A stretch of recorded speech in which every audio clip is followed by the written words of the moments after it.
Mời quý vị và các bạn nghe tiếp hồi 5 của tập truyện Tam Quốc diễn nghĩa. Hồi 5, phát hiệu triệu, các trấn hưởng ứng Tào công, phá cửa quan, ba anh hùng đánh lã bố. Trần Cung muốn giết Tào Tháo, nhưng lại nghĩ rằng mình theo hắn cũng là vì nước, bây giờ giết hắn mang tiếng bất nghĩa, chi bằng bỏ hắn đi nơi khác là hơn. Nghĩ rồi lại cày gươm, lên ngựa, không đợi trời sáng, đi thẳng về Đông Quân. Tháo dậy, không thấy Trần Cung, nghĩ bụng, người này thấy ta nói mấy câu, tưởng ta là đứa bất nhân, nên bỏ ta mà đi. Ta nên đi ngay, không thể ở đây lâu. Suốt đêm hôm ấy Tháo đi đến Trần Lưu, tìm thấy bố, thuật lại sự tình với bố, muốn đem gia tài bán đi để mộ nghĩa binh. Tào Tung nói, gia từ nhà ta không có mấy tí, cha không đủ để kham nổi việc lớn. Ở đây có ông Vệ Hoằng, Đỗ Khoa Hiếu Liêm, là người khinh tài trọng nghĩa, nhà giàu, nếu được ông ấy giúp, thì việc lớn có thể mưu đồ được. Tháo bèn đặt một tiệc rượu, mời Vệ Hoằng đến nhà nói với Hoằng rằng, nay nhà Hán vô chủ. Đồng Trác lộng quyền, dối vua hại dân, thiên hạ ai ai cũng nghiến răng tức giận. Tôi muốn hết lòng giúp nước, hiềm vì sức không đủ. Ngài là người trung nghĩa, rất mong ngài giúp đỡ cho. Vệ Hoằng nói, tôi có lòng ấy đã lâu, giận rằng chưa gặp ai là người anh hùng.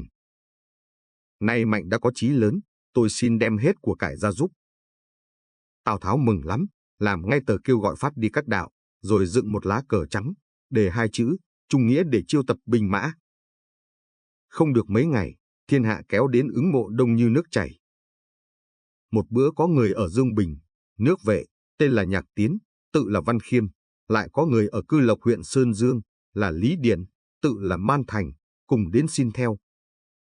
Tháo đều cho làm chân tay dưới trướng. Lại có người nữa, người ở nước Thùy nước Bái, tên là Hạ Hầu Đông tự là Nguyên Nhượng.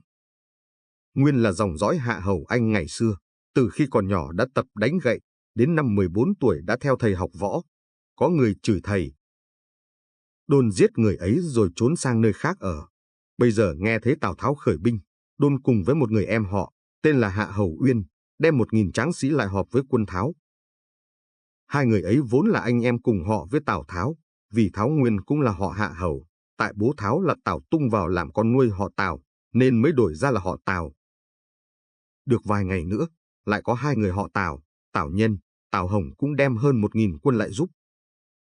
Tào Nhân, tự là Tử Hiếu, Tào Hồng tự là Tử Liêm, hai người cung mã đều thạo, võ nghệ tinh thông. Tháo mừng lắm, ngày ngày ở trong thôn, luyện tập quân mã.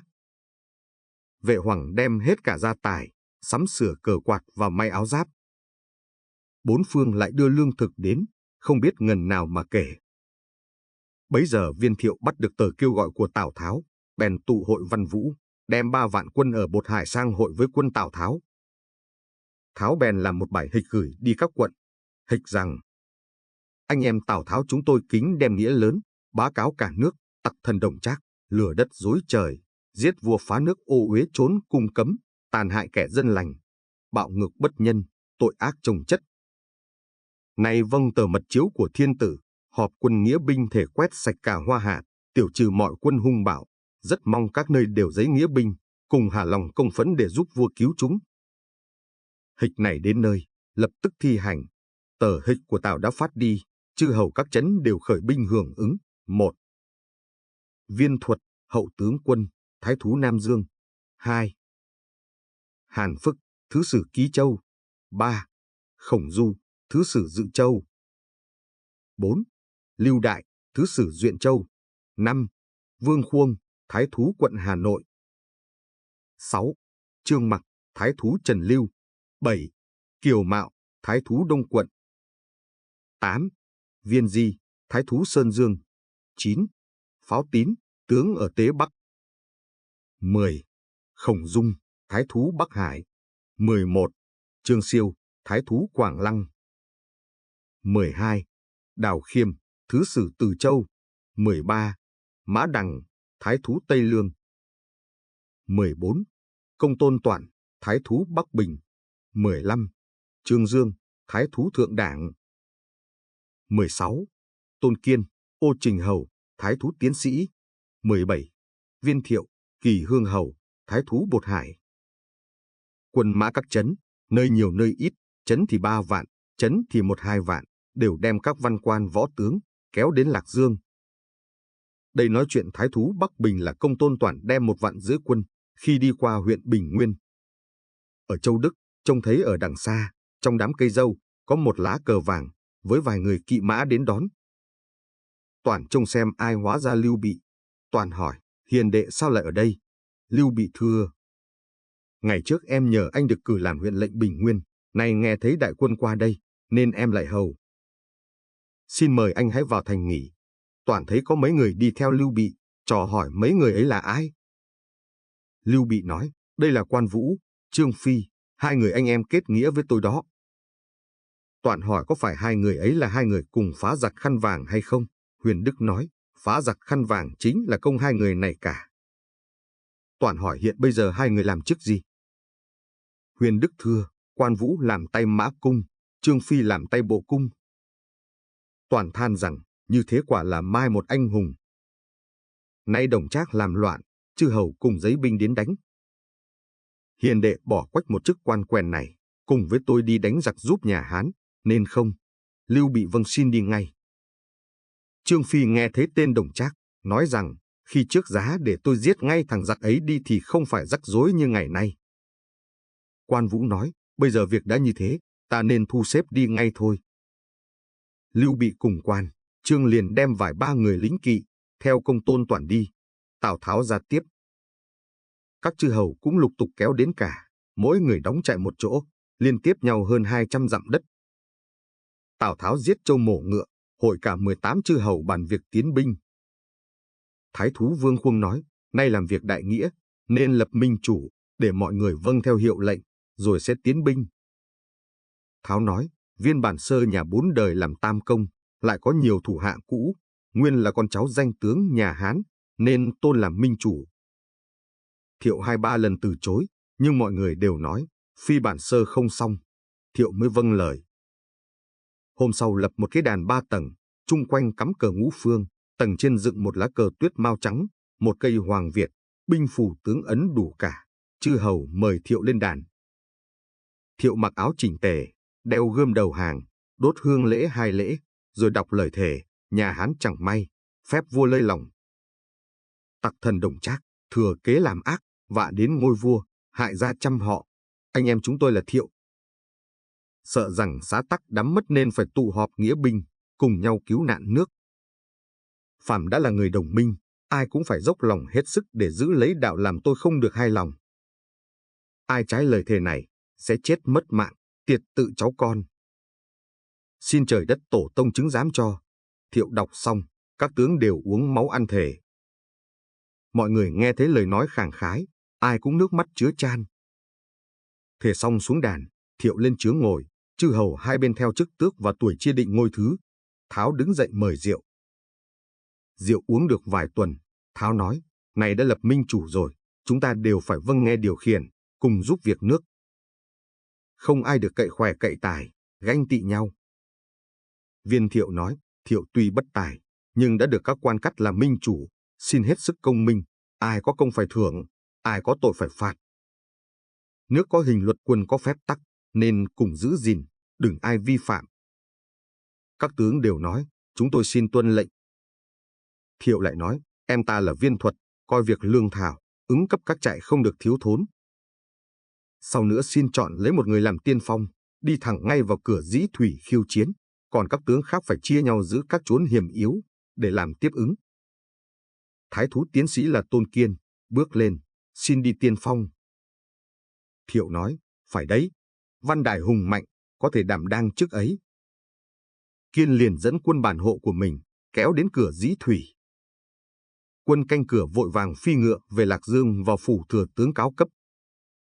Đồng Trác từ khi chuyên quyền, ngày nào cũng yến tiệc vui say. Lý Nho tiếp được tờ cáo cấp, vào bẩm với Trác. Trác thất kinh vội vàng họp các tướng sĩ bàn bạc.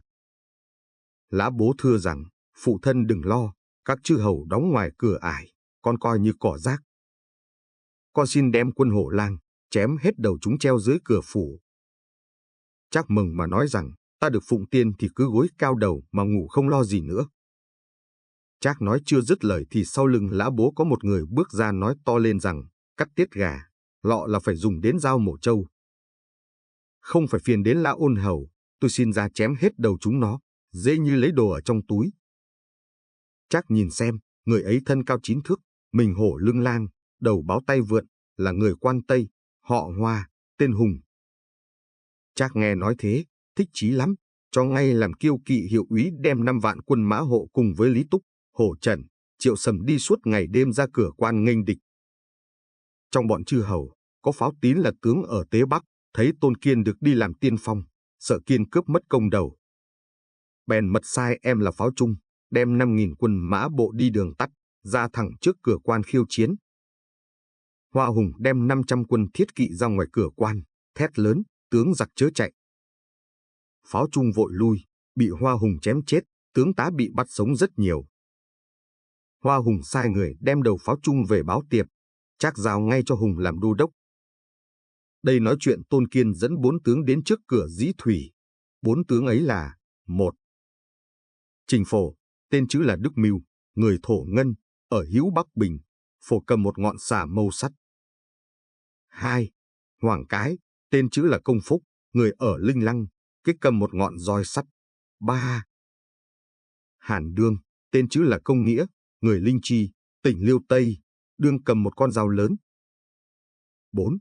Tổ Mậu, tên chữ là Đại Vinh, người ở Phú Xuân, quận Ngô, Mậu hai tay cầm 2 dao.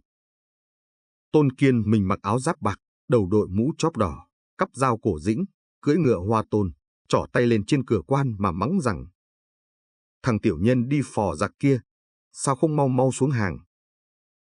Phó tướng của Hoa Hùng là Hồ Trần, dẫn 5.000 quân xuống dưới cửa quan nghênh địch. Tướng Kiên là Trương Phổ vác ngọn mâu, phi ngựa ra thẳng đánh Hồ Trần.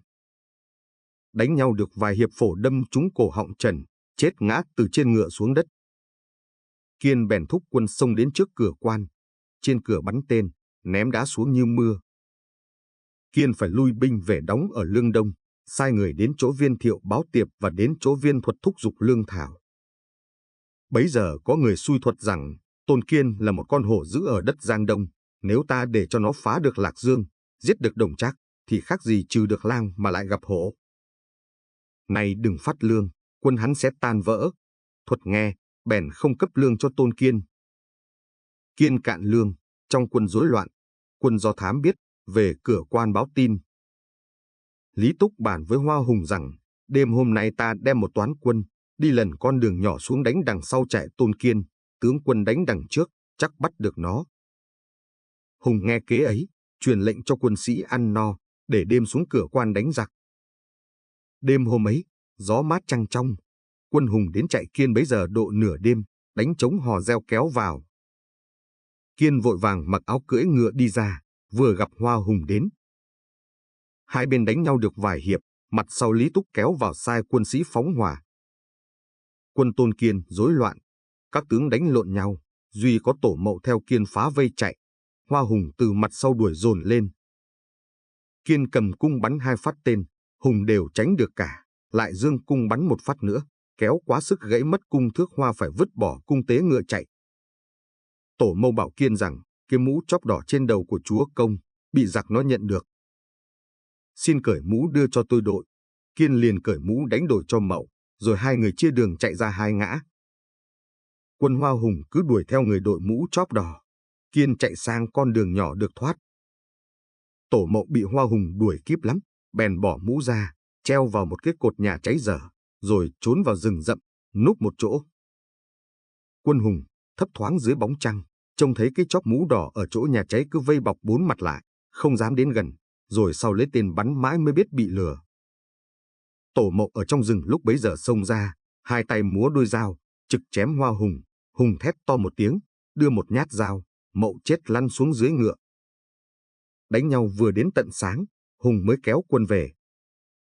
Trình Phổ, Hàn Dương, Hoàng Kết tìm thấy Tôn Kiên, thu nhập quân mã lại rồi đóng trại ở. Tôn Kiên thấy mất Tổ Mậu, thương xót lắm, bèn cấp tốc cho người đi báo Viên Thiệu. Thiệu thất kinh nói, không ngờ Tôn Văn Đài mà thua Hoa Hùng. Thiệu họp chư hầu để bàn bạc, chư hầu đến cả, chỉ có công Tôn Toản đến sau. Thiệu mời các tướng vào ngồi sắp hàng trong trướng rồi nói rằng em Pháo Tín không theo mệnh lệnh, tự tiện tiến binh, mình bị giết, quân sĩ chết nhiều. Đến nay Tôn Văn Đại cũng bị thua, mất hết nhuệ khí, các tướng định thế nào?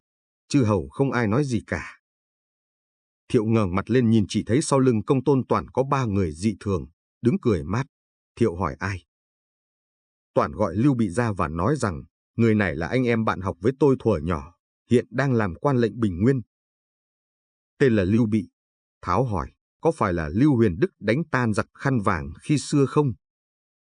Toản nói phải, rồi bảo Lưu Bị ra chào các quan, nhân thể đem công lao và hoàn cảnh xuất thân của Bị ra, nói chuyện để các tướng nghe.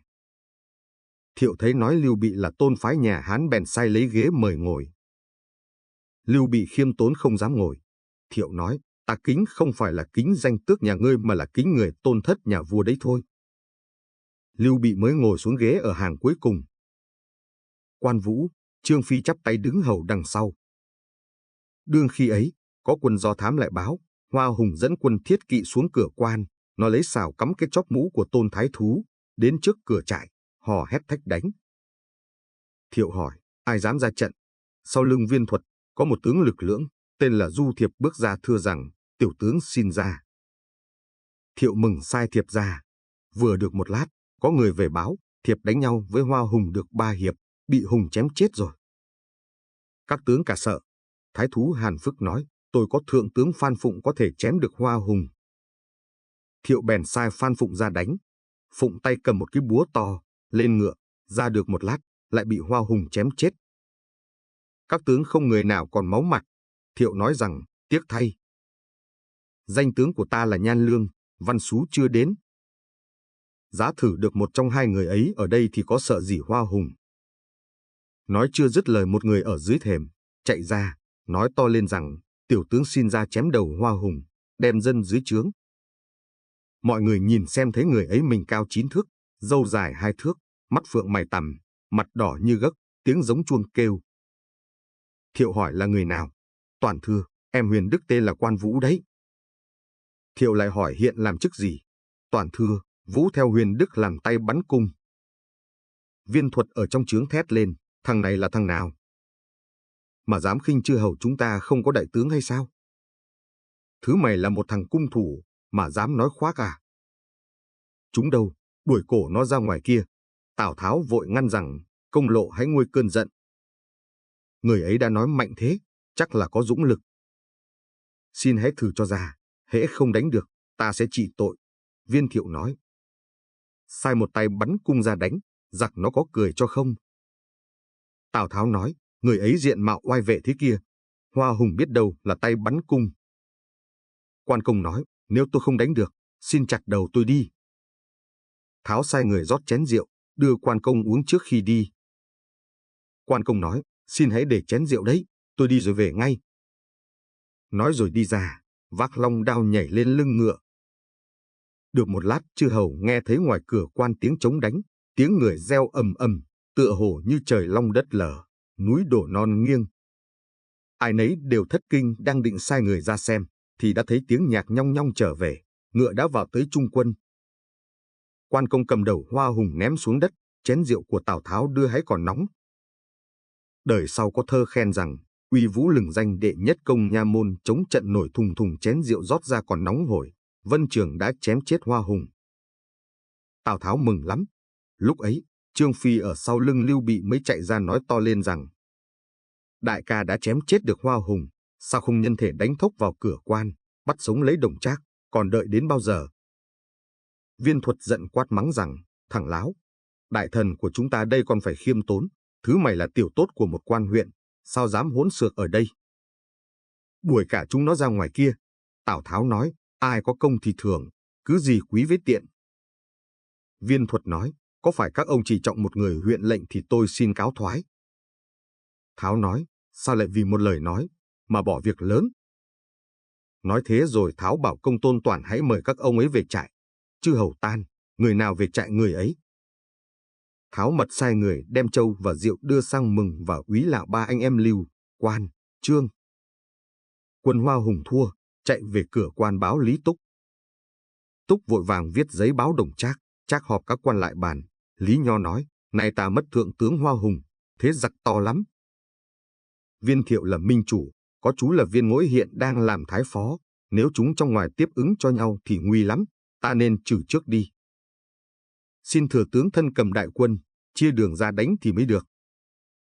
Trác nghe lời Nho, gọi Lý Thôi, Quách Dĩ, lĩnh 500 quân đến vây nhà thái phó Viên Ngỗi, già trẻ đều giết sạch, rồi đem đầu Ngỗi ra bêu trước cửa quan.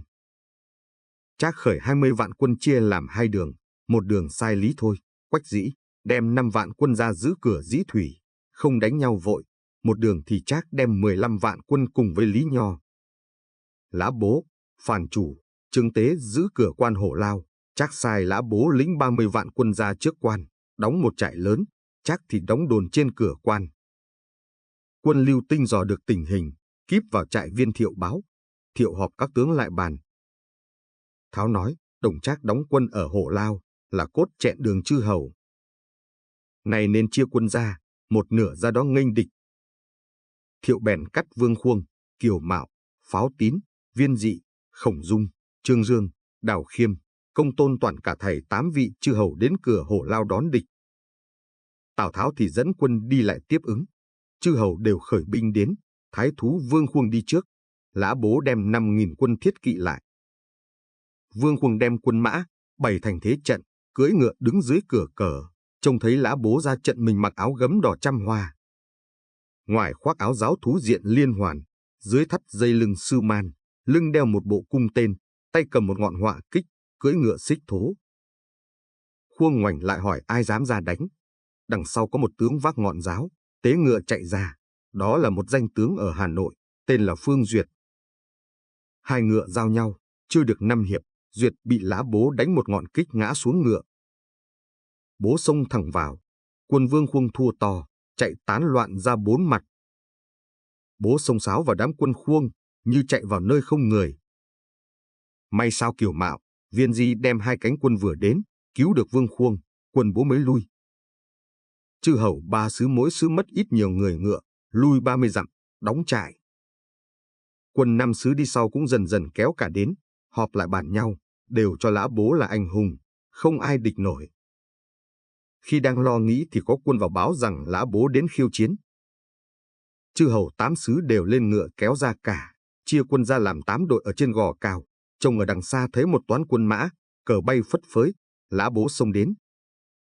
Bộ tướng của Trương Dương, thái thú thượng đẳng tên là Mục Thuận vác ngọn giáo tế ngựa ra đánh, bị Bố đâm một ngọn kích chết lăn từ trên ngựa xuống đất. Thấy thế, một bộ tướng của Khổng Dung, tên là Vũ An Quốc, vác một cái dùi sắt, tế ngựa chạy ra, Lã Bố đến, đánh nhau được 10 hiệp, Bố đưa một ngọn kích đánh gãy cánh tay An Quốc. An Quốc vứt dùi sắt chạy, chư hầu 8 xứ cùng đổ ra mới cứu được An Quốc. Lã Bố lui quân trở về, các chư hầu lại về trại bàn với nhau. Tào Tháo nói, Lã Bố anh hùng, không địch được. Này nên họp cả 18 nước chư hầu để bàn nhau tìm kế gì đánh được nó. Hễ bắt sống được Lã Bố, thì giết Đồng Trác chẳng khó gì nữa. Trong khi đang bàn bạc, Lã Bố lại kéo quân đến thách đánh. Công Tôn Toản vác ngọn giáo nhảy ra đánh Lã Bố, mới được vài hiệp, Toản thua chạy. Lã Bố thúc ngựa xích thố sấn lại đuổi, ngựa này chạy nhanh như bay. Bố gần đuổi kịp Toản thì ở bên rìa đường, bỗng có một tướng, mắt tròn trợn ngược, râu hùm vểnh lên vác một ngọn bát xà mâu, tế ngựa đến thét lên rằng, thằng ở ba họ kia đừng chạy nữa. Có Trương Phi người đất Yên đây. Lã Bố thấy thế bỏ Toản, đánh nhau với Trương Phi. Trương Phi hăng hái cố đánh Lã Bố. Hai người đánh nhau được hơn 50 hiệp chưa rõ bên nào thua bên nào được. Quan công đứng ngoài thấy thế cũng múa thanh long đao nặng 82 cân đến cùng đánh. 3 con ngựa đứng dàn kiểu chữ đinh, đánh nhau được 30 hiệp nữa hai người cũng vẫn không hạ được Lã Bố. Lưu Bị bấy giờ cũng cầm đôi gươm tế ngựa chạy vào đánh giúp. 3 người vây tròn lấy Lã Bố đánh chẳng khác gì quân đèn cù, binh mã 8 xứ ngây mặt ra trông. Lã Bố cố sức chống đỡ không nổi, bèn nhắm giữa mặt Lưu Bị phóng vào một ngọn kích. Lưu Bị tránh được, Lã Bố mở góc của trận, cắp đao ngược kích, phi ngựa chạy về. 3 người thúc ngựa sấn vào, quân mã 8 xứ đều reo ầm lên, xô cả ra đánh. Quan Lã Bố chạy về trên cửa Hổ Lao, ba người theo sau đuổi mãi. Cổ nhân, có người làm bài ca kể chuyện Lưu Bị, Quan, Chương đánh Lã Bố rằng, vận Hán đến hoàn linh suy thế, vầng thái dương đã xế về đoài. Gian thần Đồng Trác ra oai, phế vua, Lưu Hiệp dụng rời thất kinh. Hịch Tào Tháo truyền nhanh các trấn, chư hầu cùng nổi giận giấy binh. Bản sơ thủ lãnh đồng minh, thể nhau giúp Hán yên bình non sông. Kia Lã Bố anh hùng ai sánh, khắp mọi người dũng mãnh nào bằng. Áo ngoài giáp bạc sáng choang, đầu trên nhấp nhoáng mũ vàng ngủ bông. Mặt thú dữ chập trùng bảo đái, cánh phượng bay phấp phới cầm bào. Vó câu gió chạy ào ào, kích hoa sáng quắc soi vào nước trong. Ra cửa ải tranh hùng ai dám, các chư hầu thất đảm kinh hồn. Trương Phi nhảy vọt ra liền, xả mâu một ngọn trận tiền dương uy, vảnh râu hổ gầm ghì thét mắng, xòe mắt tròn lóng lánh lân la. Đánh nhau mê mải chưa tha, Vân Trường nóng tiết nhảy ra sông vào. Nhoáng màu tuyết, ngọn đao sắc nước, áo chiến bảo quắc thước màu hoa. Quỷ thần thét, tiếng ngựa ra, căm căm khí tức, mắt hoa đỏ ngầu. Huyền Đức cũng giục mau ngựa nhảy, múa đôi gươm vùng vẫy ra oai. Ba người vây bọc vòng ngoài. Kẻ đâm người đỡ liền tay không rời. Tiếng quát háo lay trời động đất, sát khí bay cao ngất mây xanh. Ôn hầu thế núng nhìn quanh, quay đầu ngựa chạy về nhau núi nhà. Cán họa kích đảo đà tách trước, cờ ngũ hành sơ xác bướm bay. Giật cường chạy rẽ đường mây, hổ lao chạy ấy tọt ngay vào thành. Ba người đuổi Lã Bố đến dưới cửa quan, trông thấy trên cửa quan có tàn lọng tre, gió bay phấp phới. Trương Phi kêu to rằng, thằng Đồng Trác ở đây rồi. Đuổi Lã Bố làm gì nữa, không bằng bắt thằng Đồng Trác mới thực là đào cây nhổ đến tận rễ. Vừa nói vừa tế ngựa lên cửa quan để bắt Đồng Trác. Thế mới thực là, bắt giặc nên tìm tên đầu sò, ly kỳ công lại phải đợi người tài. Chưa biết rồi chuyện ra làm sao, xem đến hồi sau mới rõ. Lời bình. Đám chư hầu to quan lớn chức, nhưng vô tài vô dụng cho nên không biết đến ba anh em Đào Viên kết nghĩa, Viên Thuật thì ngu tối lại kiêu căng mù quáng, càng không biết nổi. Những kẻ đó không đáng trách mấy, chứ đến Viên Thiệu, đã là minh chủ, lại có tiếng là tay hào kiệt, mà chẳng biết dùng người, thật đáng buồn đáng chê. Duy Tào Tháo là có mắt tinh đời, biết được anh hùng trong lúc Hàn Vi, thật là đáng phục. Người đời cứ kêu, Tào Tháo gian hùng, mạnh đức giảo quyệt. Nhưng thiết nghĩ những kẻ tư cách còn kém xa Tháo, không nên a dua mà trừ rủa Tháo làm gì. Buồn thay cảnh anh hùng còn Hàn Vi bị những cặp mắt tầm thường coi rẻ. Có ai ngờ Viên huyện lệnh đứng sau lưng Công Tôn Toản mà sau này lên ngôi thiên tử chí tôn. Có ai ngờ hai người đứng sau lưng cái Viên huyện lệnh đứng sau ấy nữa, mà sau này làm nên sự nghiệp kinh thiên động địa. Người đời mắt thịt chỉ biết đánh giá con người ở địa vị hiện hữu, có chức phẩm. Chứ mấy ai đã biết xét người ở tư cách, tài năng. Cho tới khi người ta đã làm nên sự nghiệp lớn, có địa vị cao sang, bấy giờ những kẻ mắt thịt mới xô nhau vào mà tán tụng tài năng, cúi đầu thi lễ. Than ôi, dễ mà biết được anh hùng sao. Con người có chí có tài, khi còn gặp bước gian truân, dù có phải ẩn mình im tiếng, cũng cố kiếm lấy một nguồn an ủi cho lòng. Nguồn an ủi đó thường là một nụ cười. Như ba anh em Huyền Đức khi phải đứng sau lưng một ông chư hầu, rồi nhìn thấy 17 ông kia đông quân đủ tướng mà phải sợ hoa hùng, thì cũng phải mỉm cười. Đời cho hả dạ vậy, khoái thay nụ cười khinh đời của người anh hùng khi chưa gặp vận. Hẹn gáp lại quý vị ở hồi 6, đốt kim quyết, Đồng Trác làm càn. Dấu ngọc tỷ, Tôn Kiên trái ước.